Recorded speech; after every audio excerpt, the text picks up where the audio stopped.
Isa sa 6 na most wanted ng Parañaque na suspect din sa holdapan noong Hunyo sa Robinsons Metro East Mall ang nahuli ng mga otoridad. May news to go si Emil Sumangil, exclusive.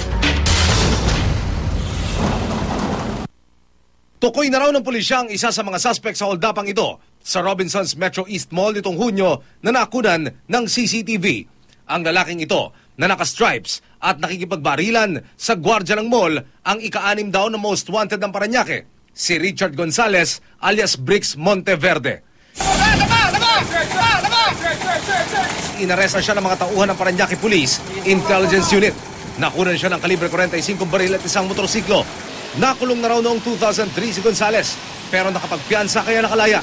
Naging matunog muli ang suspect dahil sa ilang high-profile robbery case at pagkaugnay ng pangalan niya sa Ozamis Robbery Hold-Up Group. There are reports sa kanila na ito ngang si Bricks, palibasa na doon siya sa lugar na kung saan nahuli din yung ibang malalaking robbery suspects in the past ay pinaghihinalaan nila na maaaring sangkot doon sa major robberies sa kanila.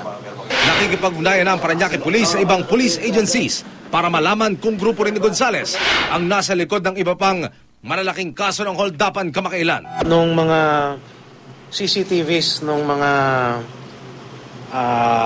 malalaking nakawan doon sa kanila ay na-identify yung profile that fits exactly yung profile ni Bricks na ngayon ay nakakulong dito sa atin. Emil Sumangil, GMA News.